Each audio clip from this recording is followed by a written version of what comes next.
Hello students, welcome back. I'm Rinkesh sir, and today's topic is Ampere's circuital law.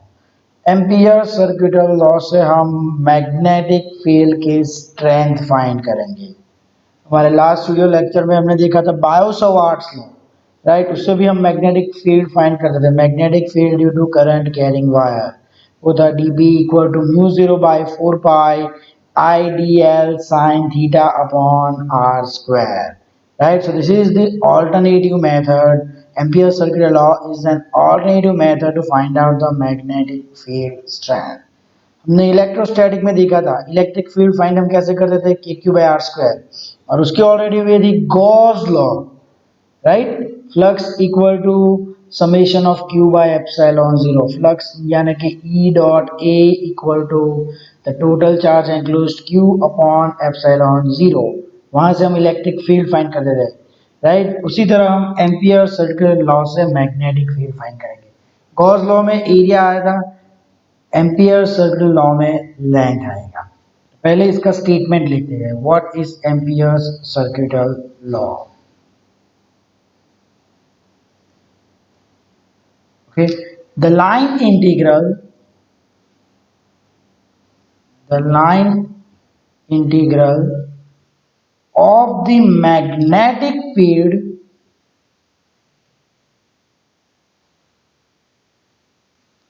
along any closed path is equal to mu zero times the current enclosed by the path. Okay, so what is the statement? The line integral of magnetic field along any closed path is equal to mu zero times the current enclosed by the path. Mu zero मतलब magnetic permeability. Okay, and I यहाँ पे current है enclosed by the path मतलब उसके अंदर जो current आता है वो। ओके तो ठीक है, हम क्या करते हैं, हम ले लेते हैं कि एक वायर ले लेते हैं। Okay, let's take this wire. Okay, और उसके परपेंडिकुलर एक लूप ले लेते हैं। Let the current flowing here is I. Let's take that the current flowing here is inside, right. In this way the current flowing, और else I can write it down in this way. Cross लिखते हैं, उसका मतलब क्या हो गया, current कौन सी direction में जा रहा है, अंदर की डायरेक्शन में, इनसाइड दिस प्लेन। और हमने ये क्लोज्ड पाथ ले लिया, और करंट क्या है, current I going inside the plane. Okay, the boundary is made up of number of small element. यहाँ पे हम बाउंड्री लेंगे तो लेट्स से कि ये small element dl number of small element है इस बाउंड्री में। ओके, तो उसका टेंजेंशियल कंपोनेंट यहाँ पे अगर मैं मैग्नेटिक फील्ड ले लूंगा तो इस डायरेक्शन में आएगी। ओके, तो ये टेंजेंशियल कंपोनेंट b को हम dl से मल्टीप्लाई कर देंगे तो ये हो जाएगा b dl। The tangential component of magnetic field is multiplied by the dl element dl, the tangential component of magnetic field is multiplied by dl। तो ये क्या हो गया, b dl। ओके, अब ऐसे हर लाइन एलिमेंट dl को b से मल्टीप्लाई करके हम ऐड करेंगे, means all such products are added when all such products are added, then we will get the integral, we get integral b dl L. Okay, तो ये हो गया line integral of magnetic field, right. तो statement देखें हम, तो ये क्या होगा, line integral of magnetic field that is equal to mu zero times the current enclosed in the path. This is Ampere's circuital law. Okay, और ये जो लूप सिलेक्ट किया उसको हम बोलेंगे Ampere's loop, Ampere's loop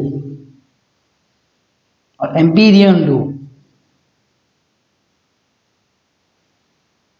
okay, और ये circle है इसलिए इसका लॉ का है एम्पियर्स सर्क्यूटल लॉ।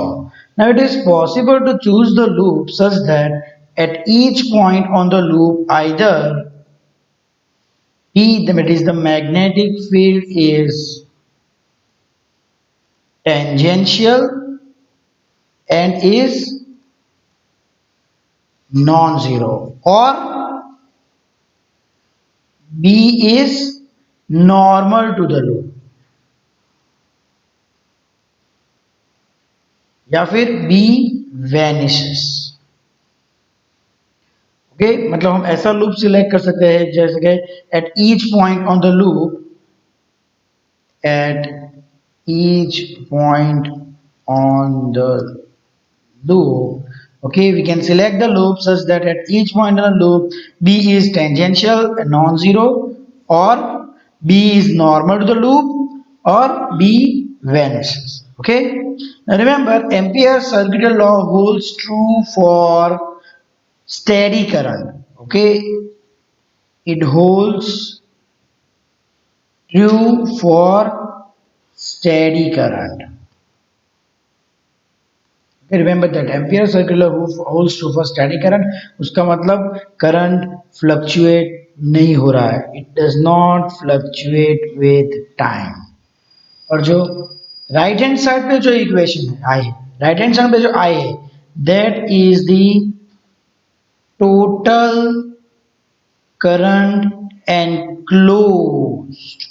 मतलब अगर मैं ये लूप ले लूं, ओके, और अंदर वायर जा रहा है ऐसे, ये current I1, current I2, let's say current I3 और करंट I4। अगर ऐसे करंट है तो टोटल करंट I, देखो अगर मैं right hand thumb rule use करूं, okay, right hand thumb rule use करूं और थंब की डायरेक्शन अगर ऊपर आएगी, राइट, तो fingers it will be rotated in this direction, तो उसका मतलब ऊपर का डायरेक्शन पॉजिटिव, तो टोटल करंट होगा I1 plus I2 minus I3 plus I4, right. Okay, ये मैंने राइट हैंड थंब ड्रॉ कर दिया, उसका मतलब क्या होगा, जिस डायरेक्शन में फिंगर्स रोल होगी वो हम मैग्नेटिक फील्ड की डायरेक्शन देंगे, और जिस डायरेक्शन में थंब होगा वो होगा करंट की डायरेक्शन। क्लियर, यहाँ पे हम ये वाला लूप ले ले तो थंब की डायरेक्शन अंदर की साइड आएगी, तो ये रही BDL की डायरेक्शन, मैग्नेटिक फील्ड की डायरेक्शन। ओके, तो मैं रिपीट कर देता हूँ एम्पियर सर्कुलर लॉ। क्या है ampere circular law? It is an alternative way to find out the magnetic field strength. उसका statement, the line integral of magnetic field along any closed path is equal to mu 0 times the current enclosed by the path। Here line integral of dl is equal to mu 0 I। यहाँ पे जो I है that is the total current enclosed। Okay, तो ये एक example ले लिया हमने, करंट फ्लोइंग क्रॉस, उसका मतलब है करंट प्लेन की अंदर के डायरेक्शन में जा रहा है। ओके, तो ये लूप ले लिया सर्कुलर लूप, तो उसका स्मॉल एलिमेंट dl और मैग्नेटिक फील्ड उसके टेंजेंशियल है, तो अगर हम tangential component of magnetic field को dl से मल्टीप्लाई करेंगे हमको मिल जाएगा BDL। और ऐसे सभी प्रोडक्ट सभी जगह पे dl हो गए, ये BDL, यहाँ पे ये BDL, यहाँ पे ये BDL, तो हम इसको ऐड करेंगे तो हमको मिल जाएगा इंटीग्रल BDL। ओके, याद रखें, we can select the loop such that at each point the loop is either at each point magnetic field is either tangential to loop and is non-zero, or B is normal, or B vanishes. Okay, and remember it holds true for steady current only, means when the current does not fluctuate. Clear? So this was about Ampere circuital law. Okay students, so that's it for today. Thank you.